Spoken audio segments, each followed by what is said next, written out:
Welcome everyone to the Sports Play Roundtable podcast. Today we're back here with another UCL preview. All of us donning the immaculate shirts of these European giants. Can't say the same about Anmol, but still, we are gonna dive right into the action. Uh, a big UCL week coming up for certain clubs, a very big UCL week coming up for FC Barcelona. You can see our fellow mate Ashutosh donning that famous Barcelona shirt with the logo on. But Ashutosh, tell me, what is the feeling around the fan base before this very, very important clash this week?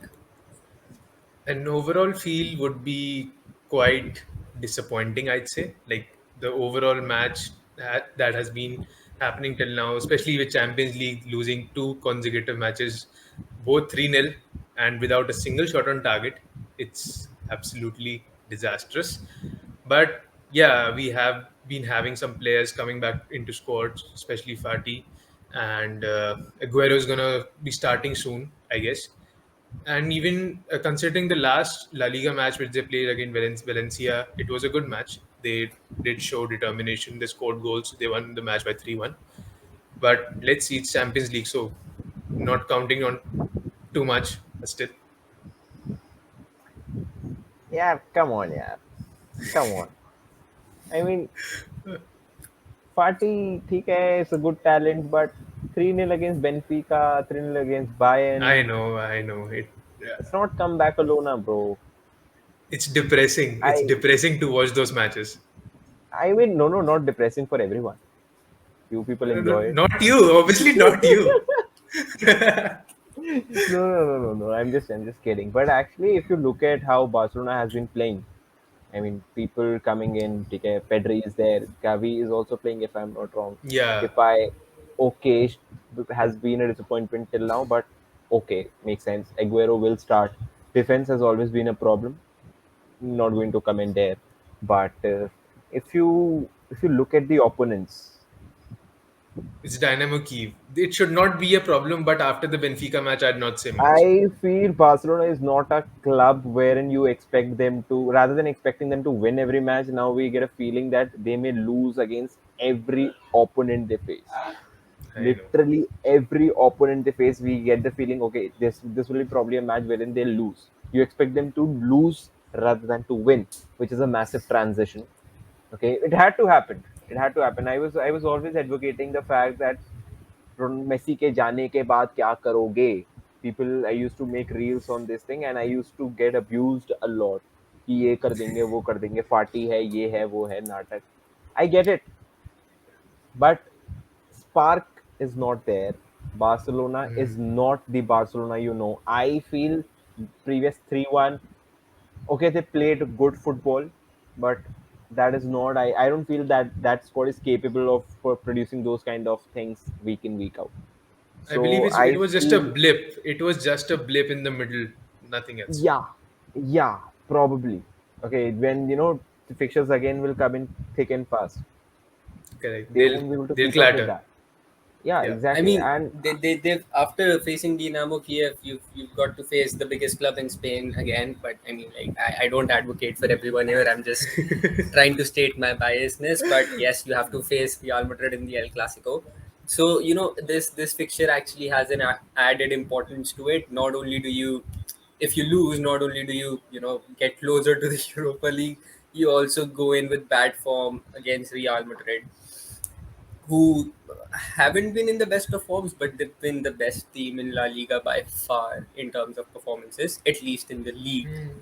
So, how much do you think Ronald Koeman is going to change things around, or shift things around for this particular week? Is he going to try something new? Is there some word around the club whether he's trying to fit in some certain players into the squad to make it stronger? I don't know what uh, he's trying, honestly. To like yesterday, he played Dest as a right winger. It worked out for him in the match. Like it was a very odd change. Like when I saw the squad, I couldn't figure out what the formation is exactly because he's basically a right back and he was placed somewhere on the right wing. So like I don't know what he was trying to experiment, but it did work out. The last goal that Coutinho scored was an assist by Dest, and it was a good one, honestly to speak.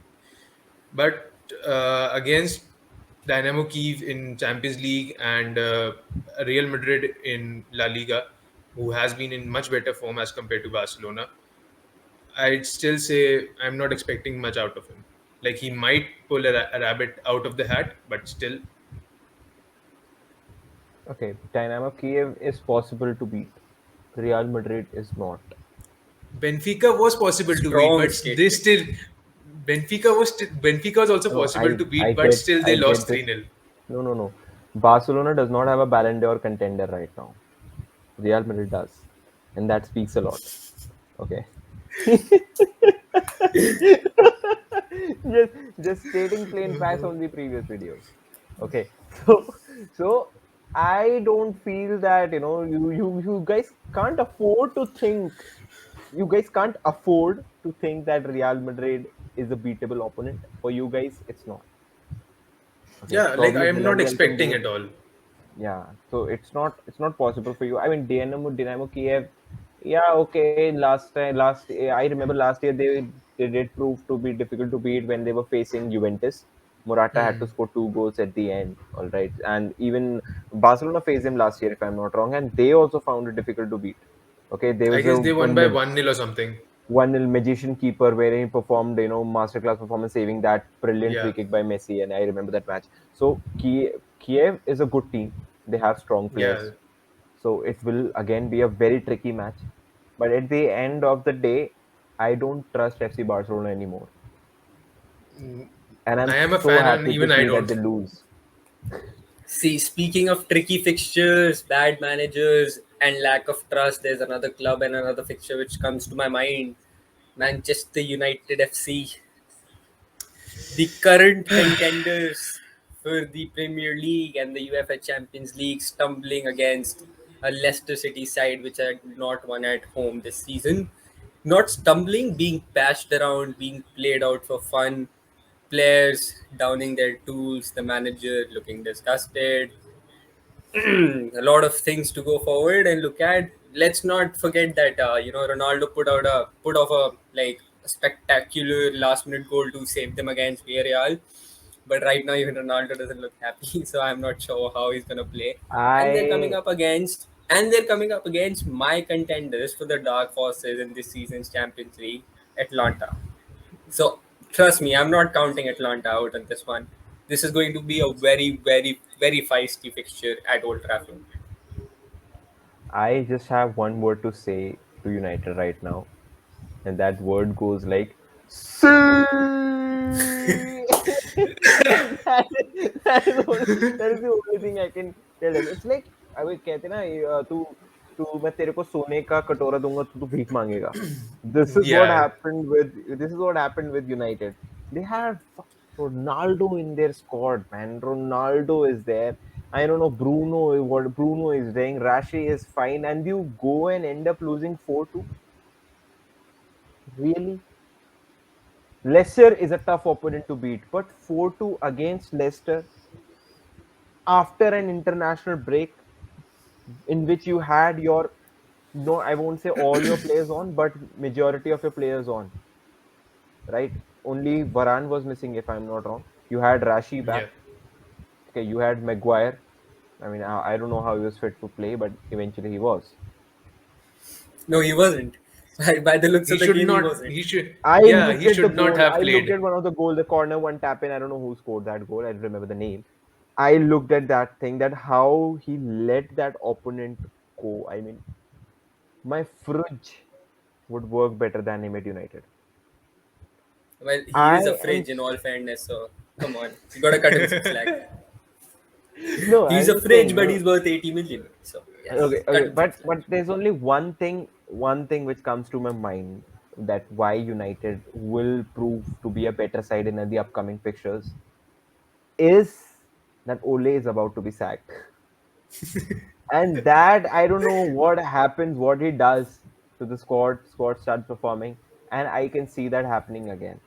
Beating Liverpool would be something miraculous, considering Salah's performance. Everything he touches, everything he Turns to does on the goals. field, it's impeccable. Egyptian god. That's the only two words I have for him. Egyptian god. Literally, last two or three performances. Oh my god. That's pure orgasmic for all the Scousers. But I won't go there because yeah, Salah, Liverpool, they have been brilliant. United tactically nothing. You have your players, you're not able to play them on the field. You're not able to manage them properly. That's why the क्या कहते हैं यार उसे room को what do Dressing. you call Dressing that? room. Dressing room. Dressing room. Dressing room is not up to the mark. And Rashford ka we just Shivam and I was talking about that what has happened with Rashford is saying that I'm not happy with the manager. He attended a press conference or something, a media release or something of that sort. So I don't think that United is the United which we were expecting them to be. But at the end of the day, I mean, Ole getting sacked, almost getting sacked, turns United into some 2016-17 Real Madrid. So I can't say anything about that. No, look, I'll be very honest. This time I don't see it coming because in all the previous seasons, it's like Ole had an upper hand over all of these players because they were mediocre. This time he doesn't have the upper hand over the leaders of the squads because the leaders have changed. Ole can't have an upper hand on Varane, Sancho, Ronaldo, or even Rashford for now. I don't think so. Ole can convince them that go out and play for me. Please don't get me sacked. No, not gonna happen. I think I- either United lose this one or they draw this one. Even if they do win, they're gonna scrape to a victory. They're gonna suffer. David De Gea is gonna be there as their savior. He's gonna pull off 6 or 7 miraculous saves, and then who knows? Ronaldo's gonna put a tap in or score a penalty, take his shirt off, and whoa, everything's back to normal. But for me, the damage is done beyond repair. They win this Champions League game, great. No way they're winning Sunday or whatever day they play Liverpool. They're not winning. And if they lose either one of those games, it practically puts them out of one of those competitions. If they lose on Wednesday, it becomes hard to qualify for the Champions League. If they lose on Saturday or Sunday, whatever they're playing, they're practically 8 points off Liverpool of the top, and we're only in mid-October right now. So either way, the manager has to go. He has to pack his bags. Yeah, tactically they haven't been at their best. The way they conceded goals against Leicester, the last minute goals, especially after scoring such an amazing one, like I wasn't even able to properly celebrate that Rashford goal before, and like they just conceded another one, and I was like, what the hell? That is Just no way. yeah, this reminds me of a song कि जब भी मैं कोई mess up देखूं मेरा दिल दीवाना बोले ओले ओले ओले ओले ओले ओले so for That is Shivam certainly That is certainly not what your heart is singing right now. The only two words which are ringing out in your head right now is Ollie out. Ole Please, out. please resign. Please leave. okay I don't think But he'll we resign. have to wait He'll and watch. step down. He'll step down. He won't be sacked. He'll step down. Yes, he He will Just for step the must. down. sake He of That it. must. is Like, that is what the word is around the club. And if Ole Gunnar Solskjaer really thinks that he's a legend of the club, and if he really cares about his public image and about the club, I think it's about time he steps down. I think there's going to be. I think the international break in November is going to be it. If he has to step down, that is going to be the time where he announces that he's stepping that down. is a most sensitive bracket. I mean, that is sensitive time period when all the managers get sacked and everything happens. Very sensitive. Exactly. If he makes If I'm a too much. manager and if I'm losing week in week out, I don't want another international break till like another 6 or 7 months. But for Ole Gunnar Solskjaer, he has another 1 in 2 weeks. So from what I've heard, he already knows his job is hanging by the strand. He's losing players each and every day, and you could see it against Leicester. The players don't really want to play. They don't really care. Even someone like Bruno Fernandes had his head down, and he was just like, "I can't do this anymore. I mean, I can't be the one to Had to take happen. responsibility for this." Had to happen. Like Had to happen. he has been performing individually on an amazing level, but he needs to have some backing. He needs to have the backing Is of his he? manager to get it. Like individually, he has been giving his best. He has been trying everything. He has been This creating season, everything possible. I doubt. Well, That's a topic I for doubt another as No, day. well. yeah, That's a but topic still, for like, another video. Is That's a is topic for another Bruno video. is Bruno Fernandes taking the benefit of his performances of last year to cover up his poor performances of this year? I didn't A say it right. topic for another video. Like we said, a I topic for didn't another say it. video. Before we end this video, I only feel bad about one man whose name I've got at the back of this shirt. Comes to Manchester United thinking it's a homecoming for a winning project, gets to be played out of position, gets taken off penalty duties, gets taken off against young boys, and gets benched versus Everton. And then again gets played out of position. After showing the manager what he can do midweek by playing in his position, he scored a bloody hat trick for Portugal. So I think once you've got that man in your dressing room, the clock is ticking. Either you build around him.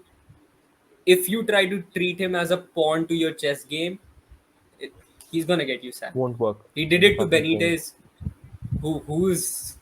Who's Ole Gunnar Solskjaer in front of Rafa Benitez? and No. I don't think there's any more building needed.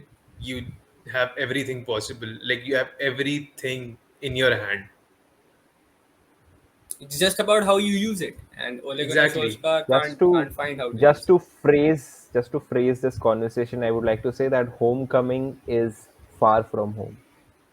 So I would That's like the to, right thing. That yeah, that that is the right word, and I there's think a that is the poetic. perfect note for us to end this video on. Tough All Champions right. League fixtures coming up for all our clubs. Let's just tune in. Let's see what happens midweek. An exciting situation brewing at Manchester United with Ole Gunnar Solskjaer. We'll keep you updated about that as well. Guys, please like and subscribe to the channel. Please share this video around, and we'll see you after the UCL. We'll see you this weekend again with another podcast from the Sports Day. Till then, as you can look at Anmol, goodbye, and we'll see you soon.